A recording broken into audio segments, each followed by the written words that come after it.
And with that being said, let's talk about Group C, where we have Nigeria, Cape Verde, Central African Republic, and Liberia. So, interestingly, Liberia, Cape Verde, and Central African Republic are all potential debutants. So, this is 3 groups in a row where we have potential debutants in the group. So, talk to me about Liberia. Liberia. Let's see where I have Liberia. I think I have them in visa denied. I put them a little bit higher over the Central African Republic. I don't know very much about the Central African Republic, to be honest, but they really haven't done anything special as of late. Neither has Liberia, but from what I saw in the first round, like highlights of the Liberian team, they looked like a more cogent side than. They eliminated Sierra Leone, who has just recently qualified for the AFCON. I put them ahead of Central African Republic, but you can swap either one because the gap is not that large, which means naturally I have Central African Republic in invalid passport. So, I'll get to Central African Republic. But Liberia made the final round back in 1998 World Cup qualifiers. They had George Weah there. And in 2002, they got very, very close. And that was actually to Nigeria. They got very close. And in 2006 as well. So, Liberia did not qualify for the 2021 African Cup of Nations as well. So, that is not good. That is not good. And Central African Republic also did not qualify for the African Cup of Nations. So you said where you put in potential debutants Central African Republic, where do you have them? I have them in his invalid passport. All right, I know they have a weird flag. Where is their flag right now? Yeah, right here. Invalid passport, Central African Republic. And in terms of where I put Liberia, I have Liberia on visa denied. And Central African Republic in invalid passport as well.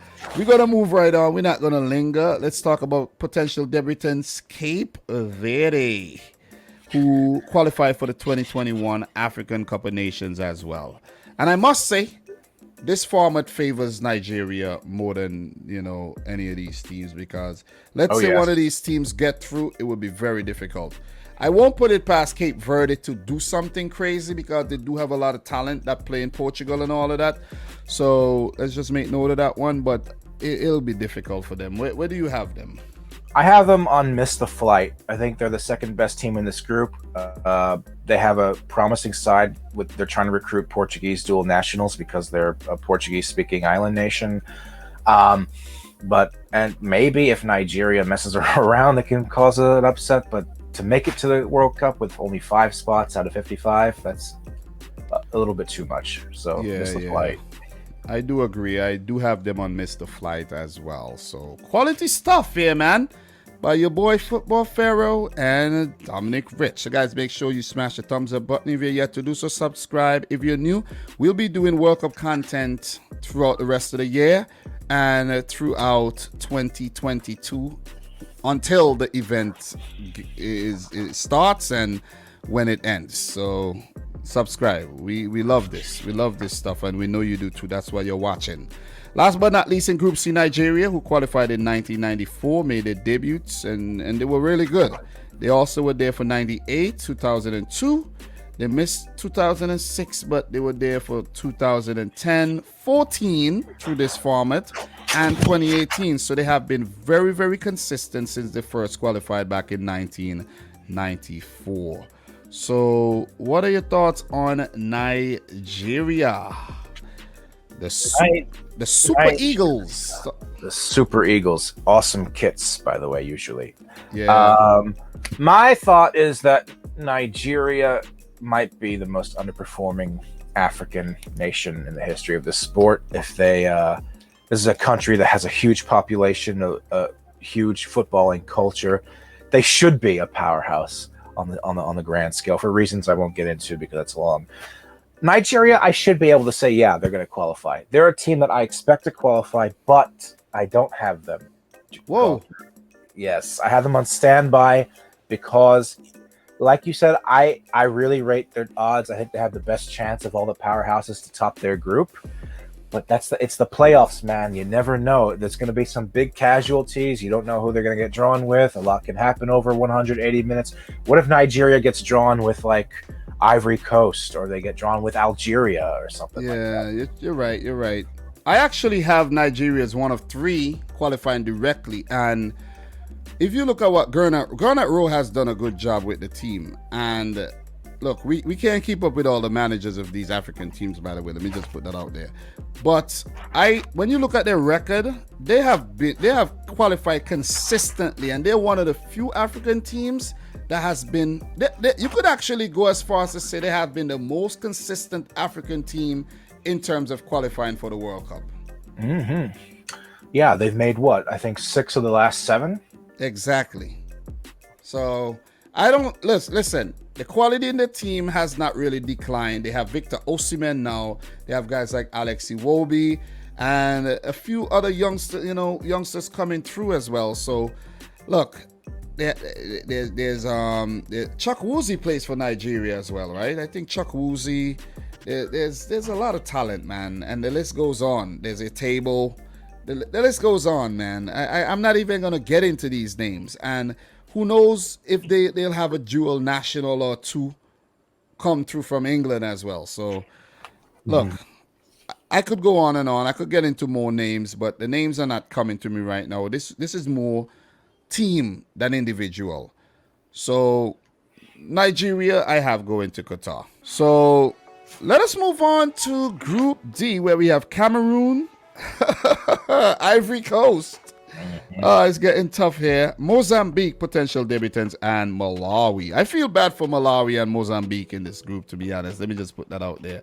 Me too. So let us start with Malawi, who made the final qualifying round in 2002, 06, and 2010. They haven't been bad at all. They really haven't been bad, and they defeated Botswana to make it to this round. Malawi. Yeah, their first AFCON in quite a while. I have them on visa denied. I was thinking about doing invalid passport, but quality-wise, I think they're a step above a minnow in Africa. But it's a tough group because it really should be between Ivory Coast and Cameroon. But I put Mali at visa denied. They can't be underestimated because of their distance. Malawi, right? Malawi at visa denied. I think you said Mali. Malawi, sorry. Yeah. Malawi at visa denied. They can't be underestimated though. Yeah, but and you look at the group, man. It's hard. It is a tough group. It is a really tough group. So I do agree with that. Yeah, I actually have Malawi. Where do I have Malawi? I think visa denied as well. Definitely visa denied. What about Mozambique? What about the Portuguese-speaking nation of Mozambique, where Eusebio, the great Eusebio, was born? I also have them at visa denied. Mozambique. So yellow, green, black. Their flag. I'm actually trying to find their flag right now. Yellow, green, and black. Where's the freaking flag? Yellow, go to your green. left, your right. Oh, like right there. Is that their flag? Oh yeah, wait. It is. Yes, it is. It's similar to the Zimbabwe flag with the thing. Yeah. Yeah, I didn't even realize that though. So where do you have Mozambique? Visa denied. All right, so not much more to elaborate on Mozambique, I reckon, right? I agree. Yeah, they actually defeated Mauritius to get to this round. So look, Mozambique made it to the final round in 2010. So not bad at all. Let's go into where it gets a little bit trickier. The Ivory Coast, who recently qualified for the Olympics as well, we got to mention that one, which shows that there's up-and-coming talent. They made a debut with Didier Drogba back in 2006. Then they qualified again in 2010 and 2014. But as you see, with Drogba's decline, the team also declined, and no one has really stepped up to help Ivory Coast qualify for the 2018 World Cup, and they kind of questionable to whether they will make it to Qatar 2022 as well. What are your thoughts here? Ivory Coast, they produce so much talent, even though they're past that 06 to 2014 golden generation. And they did suffer that disappointment on missing out from Russia, but they're always there or thereabouts. They always, like you said, they always have youngins, like young guys coming through the ranks. And I think they have to be, at the very least, they have to be put on standby. Definitely. I also have them on standby. You can't put them anywhere else because they could actually top the group. But if they top the group, we know because of the format, they're still not guaranteed a direct spot. So this is what makes Africa very, very, very tough. But guys, before the qualifiers in September start, Pharoah, I have to make predictions for these groups, and I have to make actually, I will make predictions for the group, so I'm not going as far as who will qualify. As a matter of fact, I have to, because I can't really, when you think about it, if you're making World Cup predictions, you cannot make a 32-team World Cup predictions and wait for the last round of Africa. You'll have to predict, and if you don't get it right, then you don't get it right. You see what I mean? Mm-hmm. So you find out who I think is gonna make it to Qatar, like the final teams. So yeah, man, Ivory Coast, very talented outfit. Nicola Pepe, there's Frank Kessier, Seridia, I think he's still around, and there's a hordes of very, very talented players we're not really gonna get too deep into. Cameroon, who qualified for 1982. Made the quarterfinals in 1990. They qualified for 94, 98, 2002. Missed the 06 World Cup, qualified for 2010 and 2014, but they did not make it to the 2018 event. Cameroon, man, they're type of team that they historically have been very good, but lately, I think Cameroon has been on the decline. I still have, you cannot help but to put them on standby because I don't think they're going to qualify directly. What about you? Yeah, agreed. Stand by. I actually, I think the Ivory Coast will, as far as the prediction goes, will top this group ahead of Cameroon. But oh, you think so? I do. Yeah. So Cameroon, against expectations under their manager at the time, Hugo Bruce, they won the 2017 AFCON with despite the absence of several players like Joel Matip who refused to call up. I think they were dominated by Nigeria, though, in their qualifying group for Russia 2018, so they missed the last World Cup. They haven't gotten past the group stages of a World Cup since 1990, so even though they had a relatively impressive track record of qualifying, they don't really do much once they get to the World Cup. And like you said, they've been kind of falling off the wayside in recent years. So because they have Malawi and Mozambique in this group, they should still finish top two. But I actually like the Ivory Coast's odds of coming ahead of them. But because Cameroon are Cameroon, the pedigree they have in Africa, I put them on standby.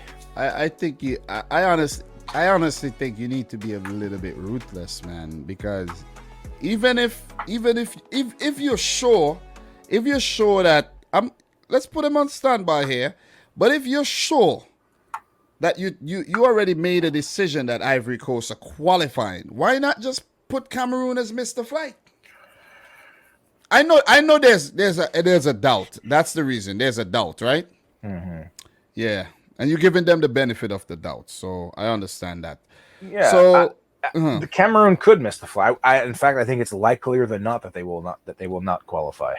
Yeah, I have him on standby because we know Africa is very volatile, and the Ivory Coast, they might just shit the bed, man. So you know what I mean? So Cameroon might just surprise us all. So definitely harsh to put them on Mr. Flight. But that's it for Group D. We have a few more groups to run through, and let's just go.